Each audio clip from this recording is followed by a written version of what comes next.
Estar haciendo algunas recomendaciones. ¿Me escuchan, verdad? Sí, doctor. Sí, doctor. Ya. Entonces,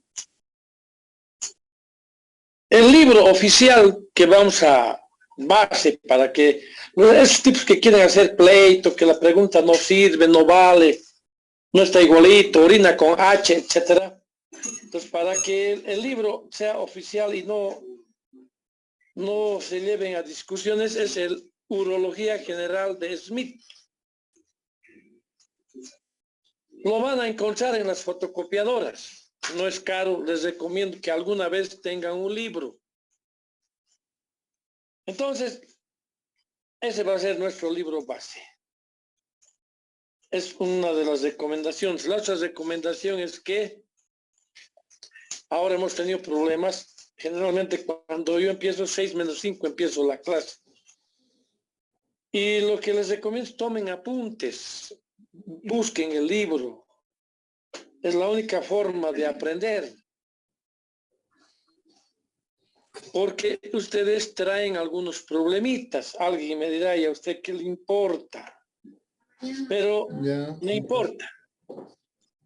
Porque cuando vienen aquí los alumnos y se les hace preguntas, no saben. Lo único que saben es buscar el TikTok en su celular y no contestan las preguntas. Entonces, lean el libro, acompañen de el Guyton, no se olviden de la fisiología. Si ustedes el Guyton, pues evita. ¿Quieres hablar, Chiqui? No, Habla nomás. Te llamaré un cachito deshaciéndome de esto. Ya, te llamo, chao, chao. Hola. A ver, estoy en clase con problemas de comunicación y tú me mandas mensaje, no sé qué hacer. Estoy en mi oficina, no me he ido. Estoy aquí, peor ha sido la mierda aquí, quedarme, ¿ya? Ya, chao, chao. Jefe, está activado su micrófono.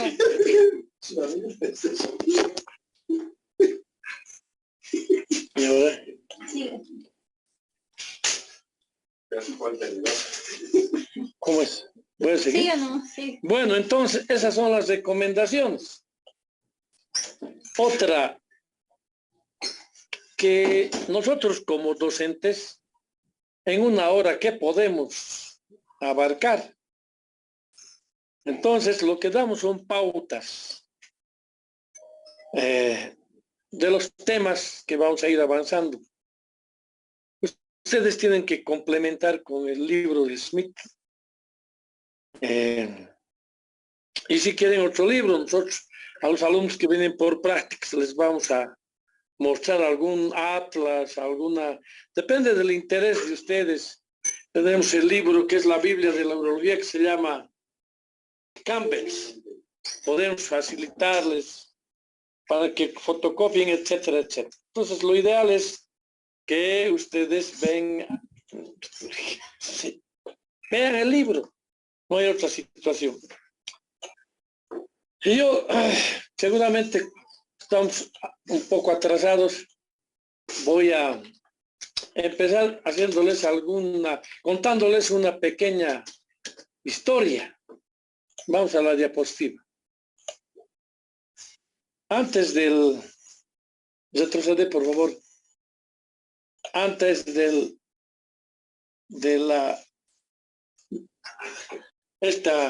coronavirus del 2019, había unos grandes problemas con las universidades privadas y las estatales. Y allá, luego de unas reuniones que se hicieron a nivel latinoamericano, resulta que... No funciona eso.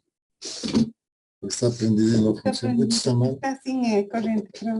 Abajo no, eso estaba funcionando y no está mal conectado el cable. Doctor Terán, por favor apague su micrófono. Otra vez ya le dije a ver, y no sé qué ha hecho, ya me eché. Arreglen estos pequeños desperfectos técnicos. Hola, Alejandra. Creo que está prendido su micrófono, apáguelo. Ya, porque no, te diré que no. Sí, jefe, es que todo se le escucha ahorita. Todos están. Si quieres decir que si quiere hablar, que hable. Ya, ahora sí, ya no se le oye. Ahora sí. Ahora voy a seguir. ¿Quiere hablar algo? Claro. Ya, préndalo nomás su micrófono, Doc, se le escucha.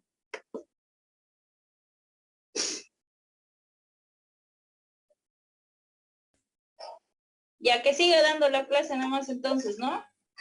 Ya, listo. Ya. Bueno. Ya, doctor. Entonces, lo que decía es que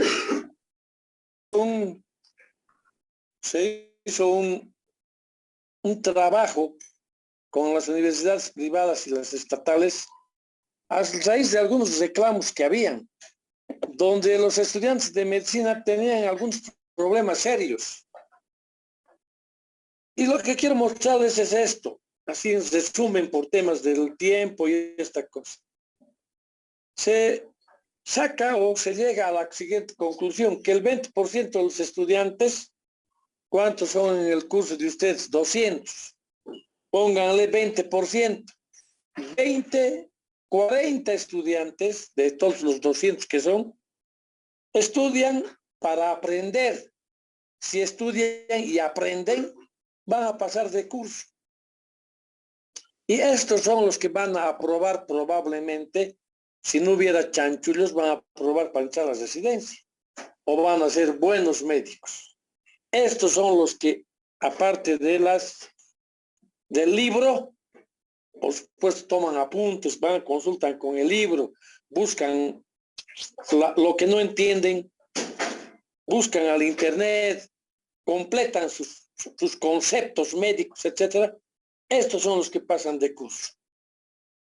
Entonces, hay un 40% que estudian, pero solo para pasar de curso. O sea, quiere decir, estudian, no aprenden, pero pasan de curso. ¿Qué quiere decir? Solo estudian antes del examen y más o menos con los tests pasados, ¿no? Se compran de ahí del frente en los tests pasados y solo leen eso, pasan de curso. Pero cuando vienen por aquí, por urología, por ejemplo, les preguntamos qué es la creatinina, no saben. Entonces hay muchas formas de darnos cuenta que estos cuates pasan de curso sin aprender. Bien, y hay otro 40% que está clarito en la diapositiva, que no estudian, no aprenden, pero pasan de curso. Eso ustedes saben, ¿no? Se sientan detrás del que ha estudiado y les sopla las respuestas y pasan de curso. O a la chunta le ponen y pasan de curso. No saben nada, pero han pasado de curso. Es lo que se dice en nuestro medio el pendejo, ¿no? Es la viveza criolla. Es más o menos para que entiendan, es el que va a chupar, está el más borracho, pero no pone ni un peso, ¿no? Es el que más come el pique macho, pero no pone ni un peso. Ese es la viveza criolla. Lo mismo, no estudian, se sientan detrás de la compañerita o del compañerito, son amigueros y pasan de curso. Entonces, la recomendación que se hace es de que a este segundo grupo, todavía debemos rescatarlo nosotros como docentes. Hay que hablar con ellos, insistir, insinuar, solicitarles, rogarles a que por favor estudien más. Para que este 20% de los que aprenden, aquí el tema es aprender, saber. Estos que no aprenden, a veces reaccionen, empiecen a darse cuenta y que el 20% vaya subiendo. Esa vendría a ser un poco la función de del docente en la facultad. A ver, el doctor Terán quiere hablar. Dale, doctor Terán. Gracias, doctor Álvarez. Bueno, errores técnicos han impedido que hablemos. Nada más una recomendación a los estudiantes de cuarto año. En primer lugar, la asistencia a prácticas es obligatoria y tiene 100%. Si ustedes no realizan una rotación de las 6, no tienen nota y han perdido el año. ¿Ya? Eso es automático. Entonces, las clases, la teoría, son en este horario y se ha creado un Classroom donde se les ha invitado a todos ustedes y ahí se les va a dar a conocer el código de clase. El código de esta clase está también publicado en ese Classroom y van a tener sus clases toda esta semana con el mismo código, dependiendo de la cantidad de gente que asista. Para repetir el Zoom o no, eso vamos a evaluar el día viernes. El lunes vamos a hablar con el doctor Álvarez para ver si mantenemos el Zoom o es que vamos a ir por Meet nomás ya. Yo quería decirles eso, aparte de que ustedes están estudiando para aprender, no están estudiando por ser médicos y para ser médicos, ya les ha dicho el doctor Álvarez. Cuando tenga un paciente, ese paciente, sus síntomas no lo van a encontrar en el banco de preguntas, lo van a encontrar en el conocimiento que han adquirido ustedes o que van a ir adquiriendo ustedes. Entonces, lo importante es que estudien para ustedes y sigamos adelante. Si tienen alguna duda o pregunta, es ahora o callan para siempre y todo está ya definido. En el Classroom se va a publicar el cronograma de las actividades teóricas, se va a publicar las notas, se va a publicar los contenidos temáticos que tienen que avanzar con los docentes y son ustedes quienes tienen que ir viendo el avance de los docentes. En las clases prácticas hay un contenido temático básico, no es obligatorio que de eso hablen toda la rotación, sino que revisen un tema por semana y ustedes puedan llegar a identificar adecuadamente aquello que se ha escogido producto de la frecuencia epidemiológica. Si tienen alguna duda, es ahora, o si no, el doctor Álvarez continúa y yo me retiro. Bien, si no hay dudas, gracias, doctor Álvarez. Continúe usted. Hasta luego, doctor Terán. Muchas gracias a usted. Bueno, seguimos. Yo, con esta diapositiva, quiero terminar diciéndoles, nos están ganando algunas universidades privadas, no puede ser. Yo soy de San Simón, hago todo lo posible para que los de San Simón aprendan más, pero hay cosas como las que he descrito, que no me invento mío, no sale de mi cabeza, sino de un estudio sistemático que se hizo. Y en verdad creo que la pandemia lo ha arruinado todo, las clases virtuales, esto, la chacota empezó, y ahora estamos viendo los resultados. ¿Cómo sabemos los resultados? Más allá de que aquí en la clase preguntamos, en la clase práctica, y nos evaluamos un poco, vemos también que a los internos tienen grandes lagunas en todos sentidos, desde pequeños conceptos hasta conceptos bien grandes. Entonces, esto tenemos que corregir. Y esa es la idea. A estos que estudian para pasar de curso, les recomiendo que por favor empiecen a adquirir conocimientos para nunca olvidarse. Por ejemplo, antibióticos. Llegan y puedo preguntarles a ustedes, a todos de la clase, un par de, seguramente de preguntas de antibióticos y no me van a responder. De repente este 20% sí saben y me van a responder. El resto, no, antibióticos no saben. No puede ser. Preguntas de fisiología, ¿qué es homeostasia? ¿Qué es saber el medio interno? Esas preguntas no conocen y no puede ser. El libro El Guyton está ahí presente y debería estar todos los días, deberían leer un poco al respecto. Cuando veamos un poco, si llegamos con el tema de tiempo a ver algunos temas de aquí de anatomía, voy a comprobar también que muchos de ustedes se han olvidado, así voy a decir, se han olvidado la anatomía, especialmente de las vías urinarias, que es la que pretendo mostrarles. Muy bien, vamos a pasar al tema y hoy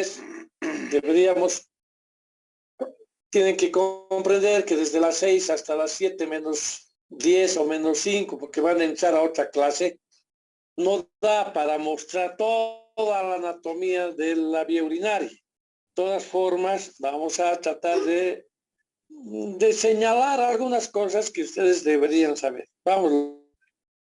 Bueno, la porción del riñón, si se fijan ahí, está en el retroperitoneo. Quiere decir que está delante del psoas, está detrás del colon, del ángulo cólico en el lado derecho, desde el lado derecho, en el lado izquierdo del lado izquierdo.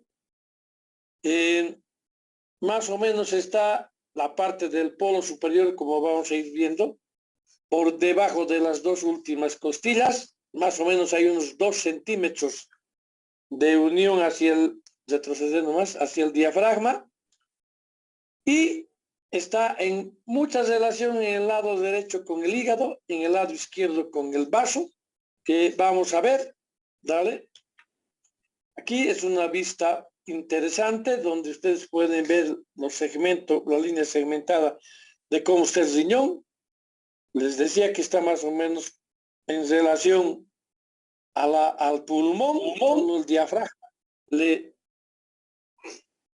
Lo separan, que más o menos es entre 1 y 2 centímetros. La relación precisa con el psoas.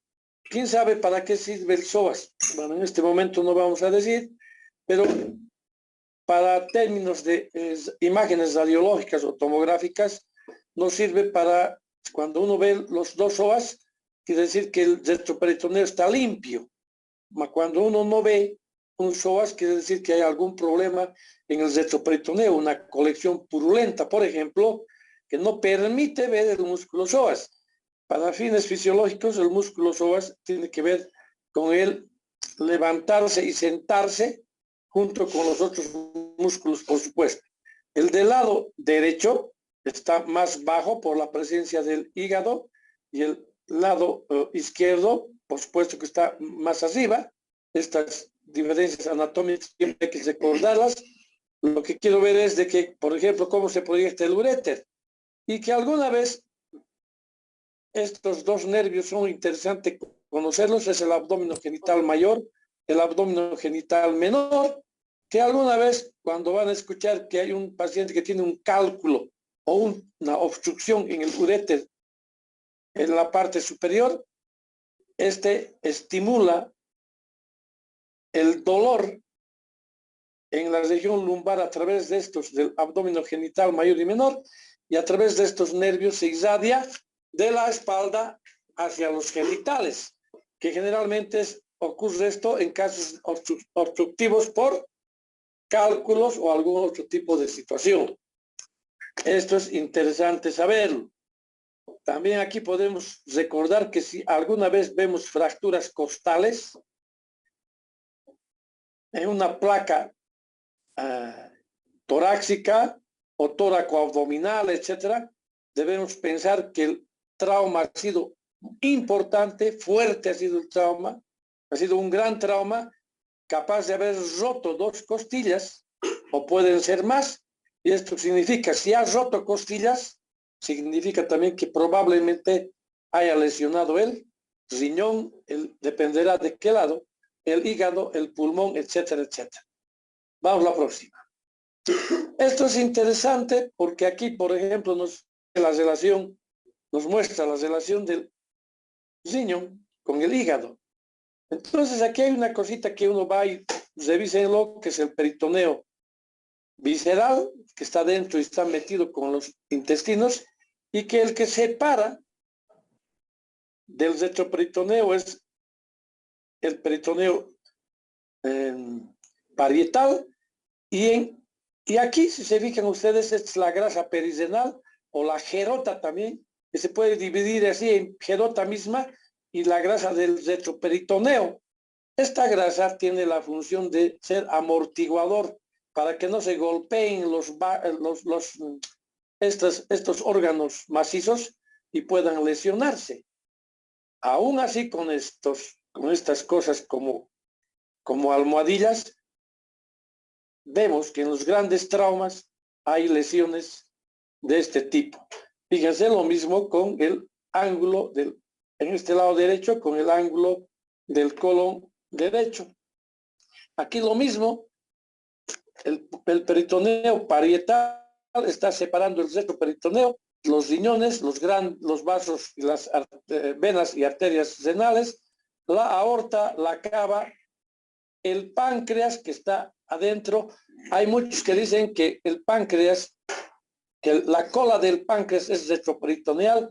Hay gente que dice que el páncreas es todo intraperitoneal y hay gente que dice que el páncreas es retroperitoneal.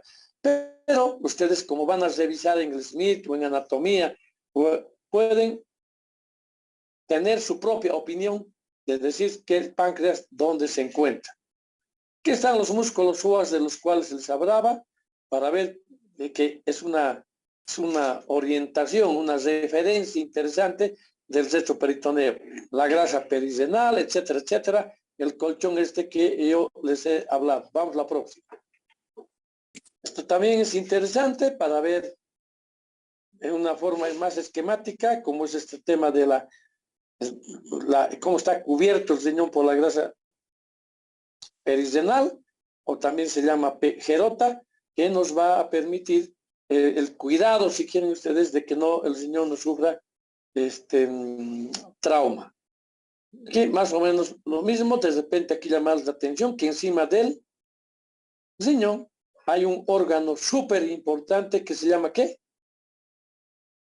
Se llama ese órgano que está sobre el riñón. La suprarrenal. Exactamente, aquí tengo unos residentes que están durmiendo. Entonces, esa es la interesante. Vamos a la próxima. Fíjense, las suprarrenales. Este es un esquema interesante. En nosotros, el parénquima renal está cubierto por una especie de un plástico grueso, que se llama ¿qué? La cápsula renal. Esta cápsula renal tenemos mucho cuidado de los urólogos de no lastimar, porque si lo pelamos el riñón se vuelve fofo, y el riñón va a la falla. Es interesante esta diapositiva para que alguna vez, cuando mañana el doctor Torrico les hable de radiología, etcétera, vean que esta, por ejemplo, es una pelvis extra renal, quiere decir que está afuera. En cambio, es una pelvis intrarrenal. Estos dan mayor dificultad, porque los cálculos, como vamos a ver cuando hablemos de uréter, se quedan dentro del riñón y entrar y manipular por presencia de estos vasos es más difícil. Y como verán, está la arteria renal que se puede dividir antes de entrar al riñón o dentro del riñón, y la vena renal que puede tener inferior, etcétera, etcétera. Vemos los uréteres, no se olviden esta partecita, es una pelvis extrarrenal y esta es una intrarrenal. Vamos a la próxima.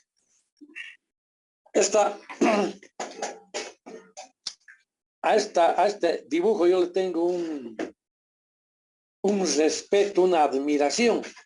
Y dicen los viejos anatomistas, médicos, cirujanos, que cuando esta cosa te impresione, te guste, te deleite, vas a ser buen médico. Es un preparado en cadáver. No falla de los esquemas. Aquí está el riñón. Alguien debería preguntarme, ¿y cuánto mide el riñón y para qué debemos saber?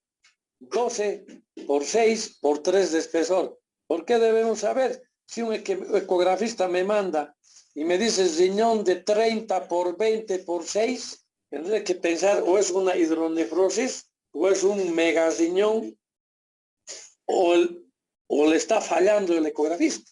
Pues precisamente para esas cosas, porque he oído decir a los alumnos, ¿y a mí qué me importa la anatomía? El ecografista me va a mandar el resultado. Ese es ese grupo de 40% que no les da la gana de estudiar, pero pasan de curso. Pero hay que respetar, porque si no nos pueden decir que somos discriminadores. Bueno, miren la maravilla que es esto: el riñón, la vena renal, la arteria renal, la pelvis extrarrenal, ahí estaba el uréter, la grasa perirenal, Entonces, es interesante, la vena cava, esta es la gonadal del lado derecho, o espermática del lado derecho, que cuando hablemos de varicocele vamos a tomar en cuenta. Ahora tómenlo y no se olviden. Vamos a la otra. Bueno, si un poco en un riñón vamos haciendo un preparado, vemos que aquí está la pelvis, el cáliz superior, el cáliz medio, el cáliz inferior, y el cáliz inferior se puede dividir todavía en más. Vamos, y esta es una arteriografía para ver la distribución, cómo de bien irrigado está el riñón, y de esto podemos sacarle cualquier cantidad de ventajas. Por ejemplo, ¿por qué sangra el riñón? Por ejemplo, el sistema renina-angiotensina. ¿Cómo es cuando podemos ajustar la arteria renal? Funciona el sistema renina-angiotensina y aparece hipertensión, ¿no? Entonces, todos estos detalles podemos ver a partir de esta cosa. ¿Cómo es que cuando hay un tumor de riñón, rápidamente crecen los vasos y son tumores bien irrigados, etcétera, etcétera? Y de ahí las metástasis que pueden ser locales por vía ganglionar o por vía venosa, por vía sanguínea. Pues todas estas cosas podemos ver y hay que revisar, ustedes tienen que revisar en el libro, en un atlas, y que se les quede bien fija estas imágenes para que cuando toque recordar fácilmente puedan opinar al respecto. Vamos otra. Bueno, tiene segmentos, la picada, etcétera, etcétera. No voy a hacer mucho énfasis aquí. ¿Para qué es bueno saber esto? Para que cuando el radiólogo nos explica dónde hay un tipo de lesión, dónde hay una masa, dónde hay si fuera el tema de embolizar un vaso en casos de trauma, inclusive cuando hay lesión y que la tomografía nos habla de un trauma renal, podemos ver y con propiedad describir si fue el ápice, etcétera, etcétera, y más o menos saber qué tipo de arteria está comprometida. Pues aquí podemos con estas cosas, es lo que hacen, es un mapa para describir con precisión qué es lo que está sucediendo en la superficie del riñón. Otra. Bueno, lo mismo un poco para ver, esto de repente lo van a ver más, o ya lo han visto en nefrología, esta es la parte nefrológica, el glomérulo. ¿Cuál es la unidad fundamental del riñón? La nefrona. Dentro de la nefrona, ¿cuál es que está? El glomérulo, ¿verdad? Entonces, todos estos detalles tenemos que saber. Y otra vez les digo, acompañen con el Guyton para ver cómo es esto, cómo funciona el riñón a este nivel. Vamos otra. Y podremos saber aquí un poco el sistema venoso, cómo las venas recogen la sangre del riñón, que tiene que ir a oxigenarse, etcétera. Lo más importante también es ver la relación con la vena cava y la vena renal. Entonces, en este lado, siempre hay una pregunta que se hace. ¿De qué lado la vena renal es más larga?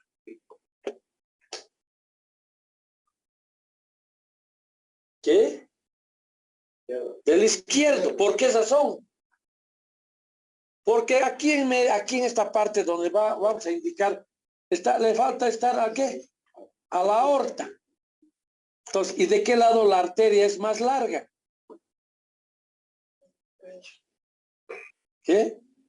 A ver, no voy a tardar, porque si no, es tarea para mañana. Otra. También podemos ver, aquí está lo que les decía. Aquí está ya con la presencia de la aorta.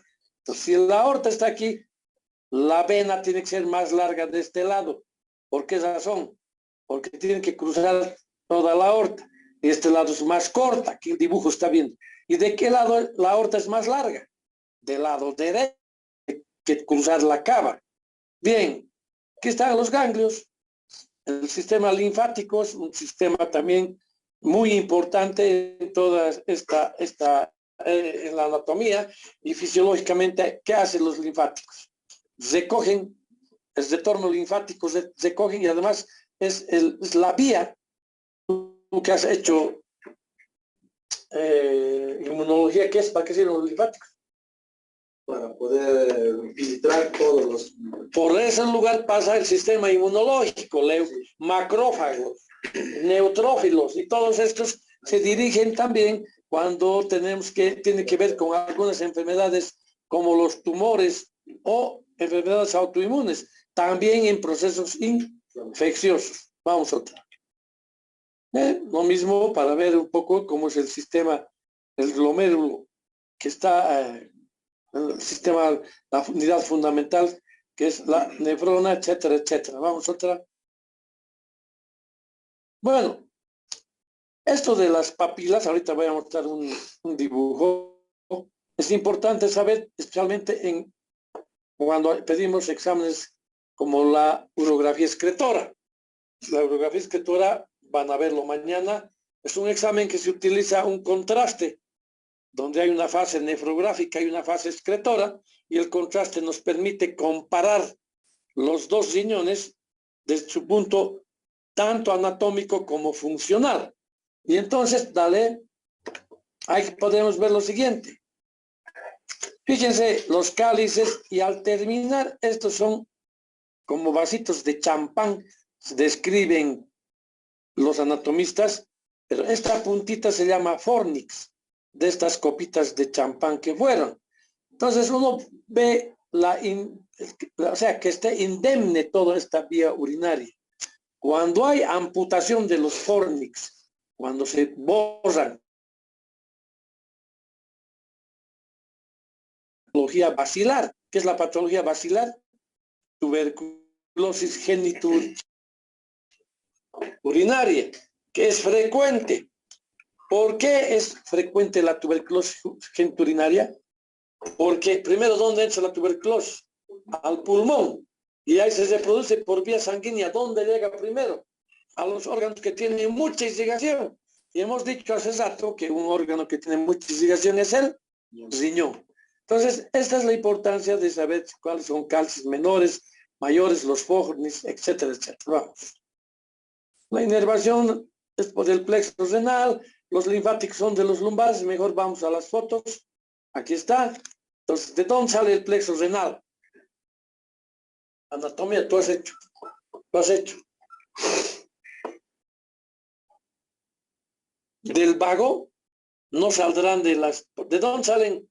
De la columna vertebral, ¿qué sale? ¿Qué nervios salen?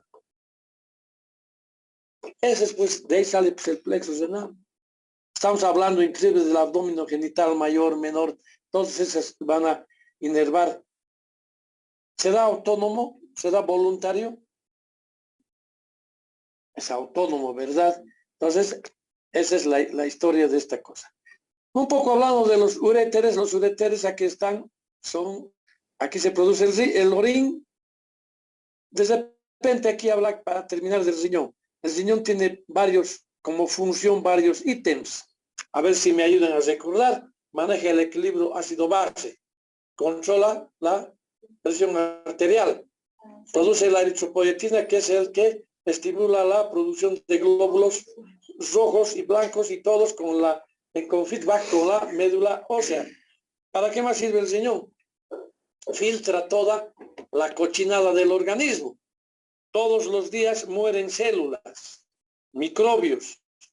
El famoso que es la muerte celular programada, apoptosis, que hay miles de células que mueren. ¿Y eso por dónde se elimina?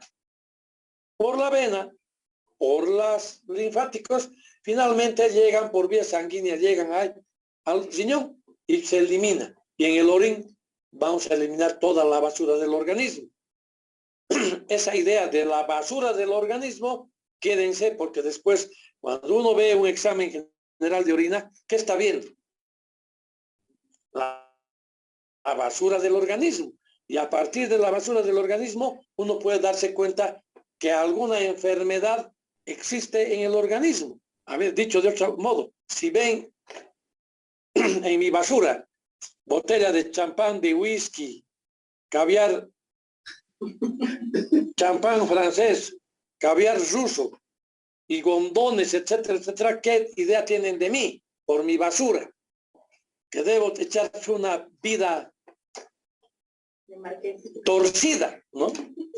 Pero si ven en la basura de otro un papa pelada, o sea, cáscara de papa, dos habas y una cebolla, ¿qué opinión tienen de ese señor?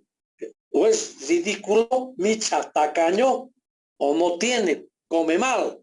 Es lo mismo cuando uno lee un examen general de orina. Ya verán cuando avancemos exámenes de laboratorio. Cuando veo en la orina piocitos, cuando veo glucosa 3 cruces, cuando veo nitritos positivos, cuando veo cilindros, cuando veo, ya he dicho, piocitos, leucocitos. Entonces, esa es la idea que me da, algo no está bien, tengo que investigar. Si veo proteínas, por ejemplo, en el examen general de orina, ¿es normal? No, quiere decir glomerulopatía, debo investigar. Solo quiero que recuerden esta parte. En cuanto a los uréteres, no es difícil, es un tubo que tiene una muscular, el urotelio, una muscular y una serosa, más o menos mide entre 25 y 30 centímetros, de repente del Acevedo es 35 y de nuestra compañera tan chiquita debe ser 15 centímetros, dependerá del tamaño de la persona. Pero lo más importante de los uréteres que llevan el orín hacia un reservorio, que es la vejiga, vamos a la otra.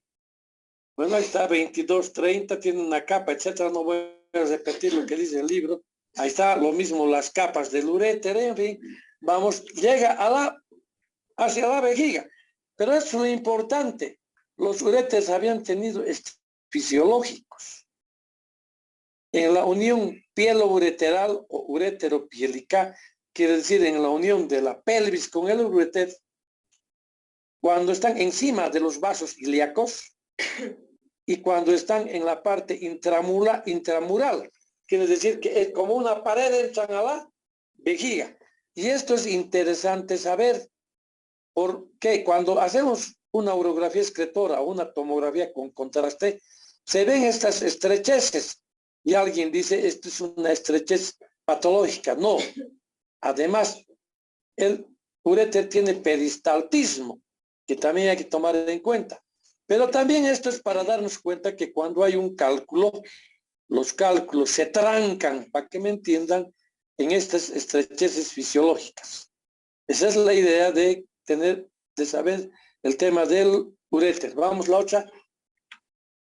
Ahora bien, que la irrigación, miren cómo viene, está acompañada el plexo pampiniforme, que aparecen los vasos espermáticos, del lado izquierdo, del lado derecho, etcétera, y miren cómo cruza el uréter por encima de los vasos ilíacos, etcétera, lo cual ya les avisé. Vamos. Otra igual, más o menos, para ver. Vamos otra. Entonces la irrigación, pueden ver, pasar a la otra, van a ver, aquí está la irrigación de la arteria renal, la parte superior, de la gonadal, la parte del medio, más abajo directo de la aorta, la ilíaca también pone su arteria, la ilíaca externa, la ilíaca interna también pone arteria para el uréter.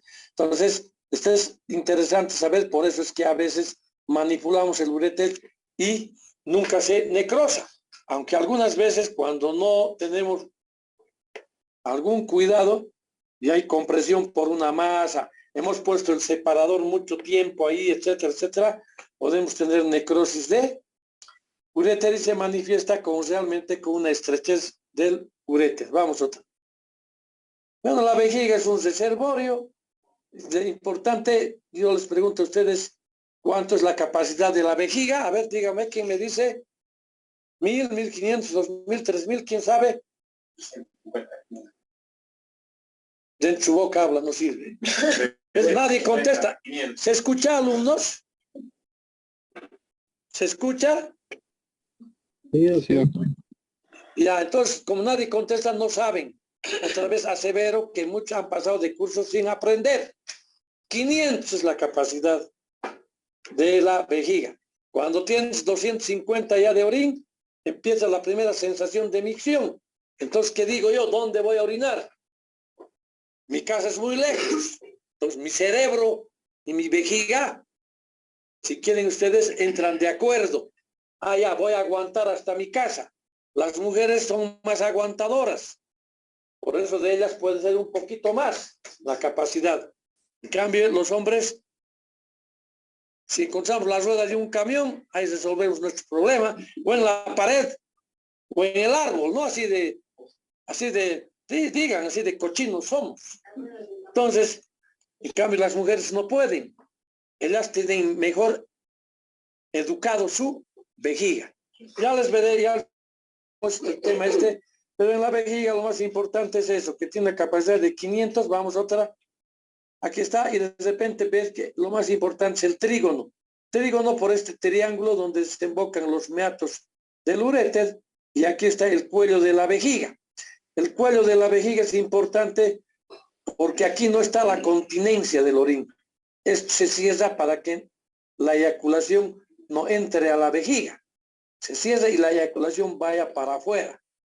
Y cuando se opera de próstata, que es esto que después veremos, se daña el cuello de la vejiga, o sea, el esfínter interno, el esfínter del líquido seminal, y es que en la eyaculación el semen se entra a la vejiga y con la primera orinada se elimina. Esto es lo que se llama eyaculación retrógrada. Bien, aquí está después el verum montanum, es aquí el esfínter externo. Este es el que tiene que ver con ¿qué? Con la continencia. Esto es lo que nos diferencia de los animales, que los animales se pueden orinar donde sea, etcétera, etcétera. Nosotros tenemos la posibilidad de aguantarnos por este esfínter y calcular dónde vamos a orinar si estamos bien educados. Estamos bien educados, es que nos tomamos una cerveza, ¿no ven mudo? Entonces, ya nos olvidamos. Aquí está lo mismo para que vean qué bonita es la cosa. Son referencias con el cistoscopio que vemos para decir dónde es el problema, alrededor del meato del lado izquierdo, del lado derecho, retrotrigonal, pretrigonal, etcétera, etcétera. Vamos.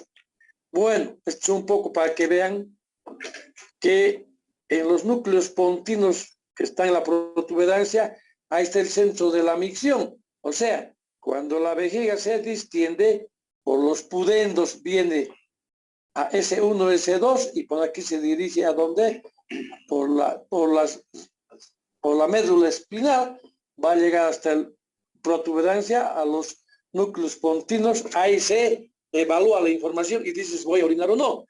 Cuando esto, que es una maravilla que otro rato hablaremos, se corta, se llama vejiga neurogénica. Por ejemplo, ¿quiénes? Los que han tenido ¿qué? Trauma raquimedular. Ahí se lesionó el sistema este y esta gente va a tener lo que se llama vejiga neurogénica. Unos se orinan permanentemente y otros no pueden orinar. También en los accidentes cerebrovasculares, en la medida en que haya dañado más cerca al centro de la micción, etcétera. Vamos a otra. La irrigación, etcétera, viene de la ilíaca primitiva, también, no, de la ilíaca interna, también de la externa, etcétera, etcétera. Las venas van a las ilíacas, los linfáticos, ya vamos a ver muestra estas figuras. Y otra vez les digo, como que aquí un poco no se ve bien, mi ayudante ha hecho una diapositiva con letras muy chiquitas, pero le perdono. Entonces, de todas maneras, en su libro ustedes repasen esto. Vamos a otra. ¿Qué es la uretra? La uretra es un tubo también que nace en la vejiga, en el esfínter interno, uretra prostática, uretra membranosa, uretra vulvar y uretra peneana. Esta uretra es importante cuidarla porque es de lo que más gratitud tenemos los urólogos y especialmente en los jóvenes. No se olviden que por aquí tiene que salir el líquido seminal para fecundar y tener hijos. Aquí tiene que salir el orín perfectamente para evacuar todo lo tóxico que tiene el orín.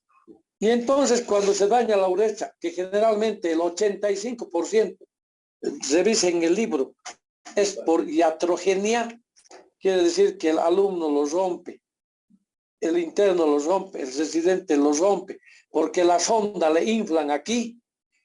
Entonces hay que tener cuidado. No es fácil, como alguien dice, se opera, se pone mucosa bucal, bueno, trae grandes problemas. Ya veremos, pero recuerden esta situación. Vamos, otra, para mostrarles que la uretra está en medio del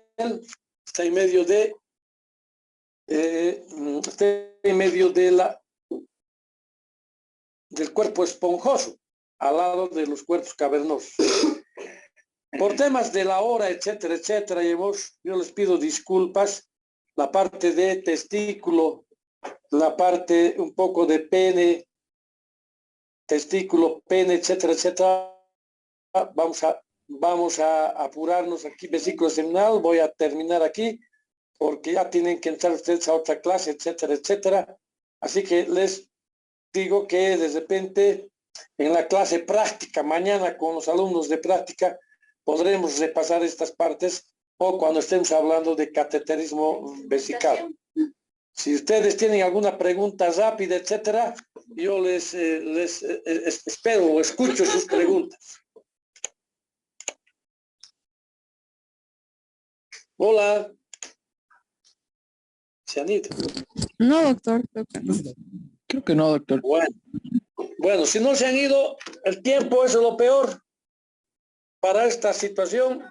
Esperemos que hayan comprendido.